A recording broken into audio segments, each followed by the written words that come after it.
Lights, camera, action! with कलाकार Shruti. Super hits 93.5 red FM वर मी कलाकार श्रुती. माहितीच झालंय आता तुम्हाला, पण माझ्यासोबत आहे एक असा मुलगा ज्याच्यासोबत मी नेहमी कॉफी डेट वर जाते. ऍटलीस्ट इमॅजिन तरी करते की we are on a coffee date आणि it happens you know actually.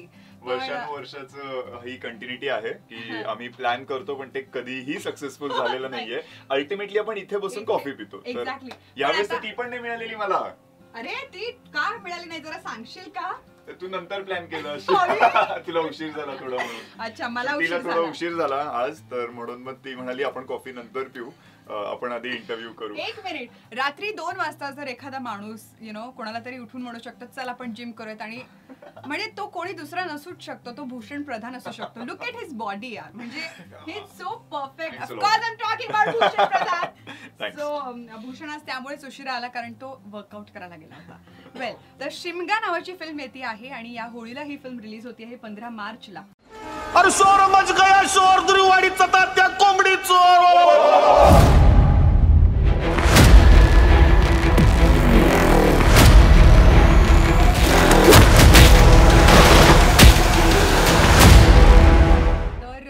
त्या निमित्ताने आमच्या गप्पा होत आहेत. भूषण, मला पहिली गोष्ट तर सांग की तुझा असा डायलॉग आहे ट्रेलर मध्ये की आपलीच माणसं एकमेकांची घरं जाळतात, आपलीच माणसं आपले वैरी झाली.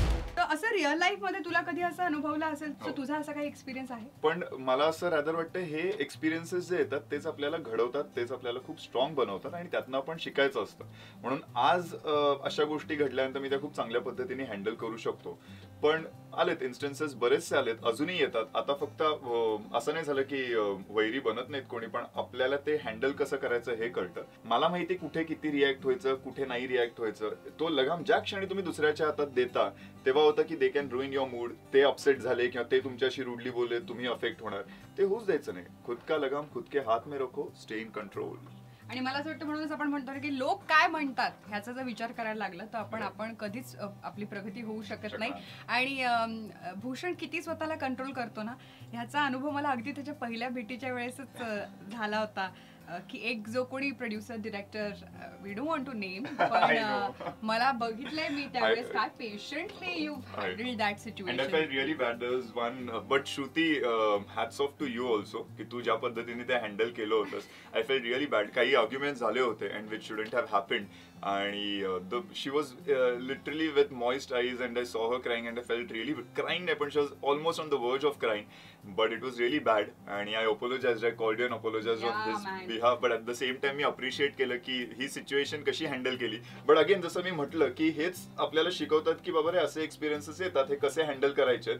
आणि त्याचबरोबर तू कसं हँडल केलं असेल तुलाच कदाचित माहिती नसेल, आपण हे करू शकत होतो. आपण एवढा कंट्रोल की रॅदर तो त्रास का झाला, कारण की मी कंट्रोल का करते, मी ऐकवलं असतं. आणि पुण्यातले तर आपण माहिती आपण कसे आहोत, पण मी का ऐकू शकत नाहीये. तर हा तो राग होता, पण you handle it really well आणि मी तुझ्याकडून ते शिकलो. मला वाटतं that's how our friendship started आणि that's how you know the coffee date started actually. Okay, पण मला सांग की शिमगा नाव म्हटलं ऐकलं की लगेच आपल्याला होळी आठवते, आपले चाइल्डहुड डेज आठवतात. मला अजूनही आठवतं की मला तो कलर खेळायचा नसायचा, म्हणून मी गच्चीवर जाऊन लपून बसायचे. एके दिवशी मी सिलेंडरच्या मागे लपले होते आणि माझ्या घरात कोणालाही माहित नाही. ऍक्च्युली सगळे सर्च करत होते की ही बाई गेली कुठे, पण मी जेव्हा सगळं संपलं तेव्हा बाहेर पडले होते.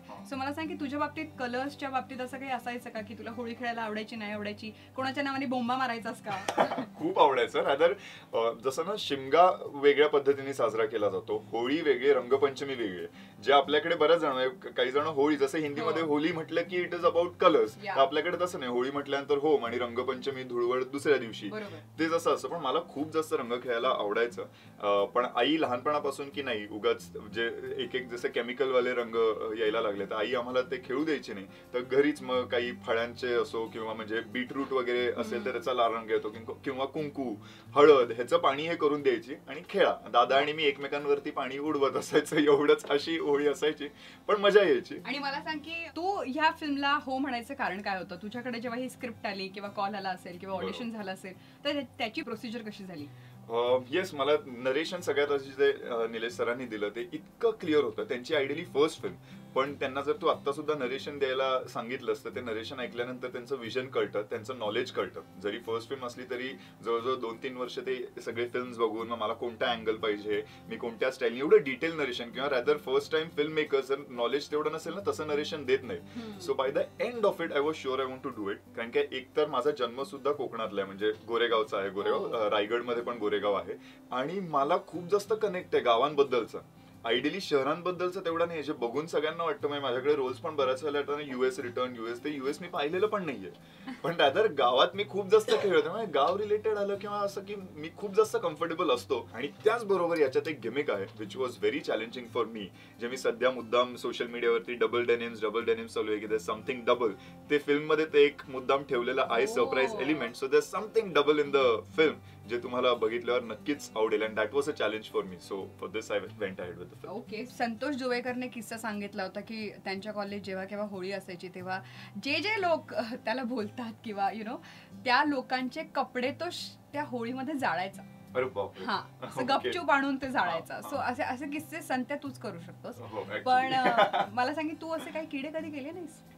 खरं सांगू तर आमची जी शाळा आहे चिंचवडला, कमलनयन बजाज स्कूल, स्वित्झर्लंडच्या सिस्टर्सनी सुरू केलेली शाळा, आणि अतिशय स्ट्रिक्ट आणि खूप जास्त डिसिप्लिन असायचं. तर त्यामुळे इतक्या आम्ही स्ट्रिक्ट वातावरणात वाढलेलो आहोत की लिटरली आई वडिलांना काळजी वाटायची की 10वी नंतर पोरं जेव्हा बाहेरच्या जगात जातील ते जगू शकतील का, बाहेरचं जग एवढं डिसिप्लिन नाही नसणार आहे. तर ते मला कठीण गेलं होतं. नंतर सिम्बायसिस सारखं कॉलेज, त्यामुळे it was always a little bit of discipline.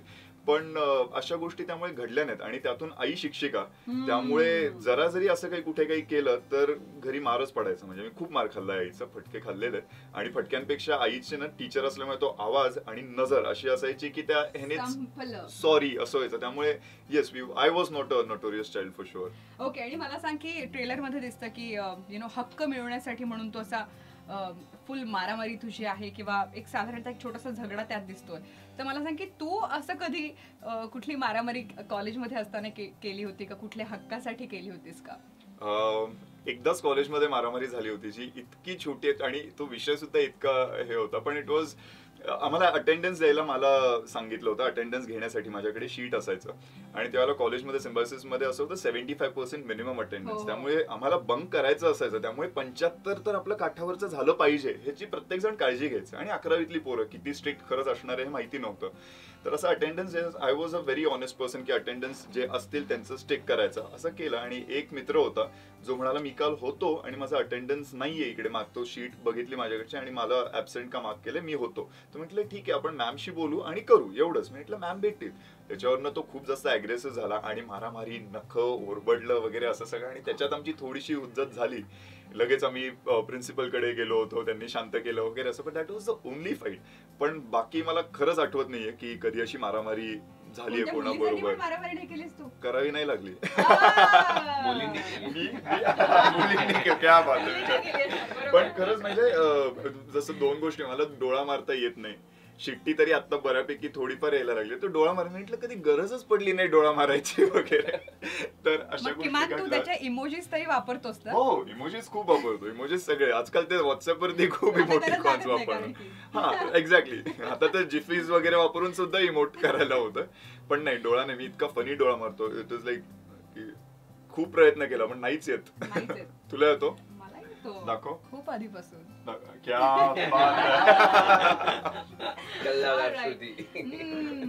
पण भूषण, मला असं वाटतं प्रत्येक वेळेस तुझ्या आयुष्याचे किस्से पण आम्हाला कळतात या कारणाने. आणि छान दिसतोस. तो एक हिरो मटेरियल मी तुला नेहमीच मानत आली आणि पब्लिकना पण तू फार आवडतोस एक हिरो म्हणून.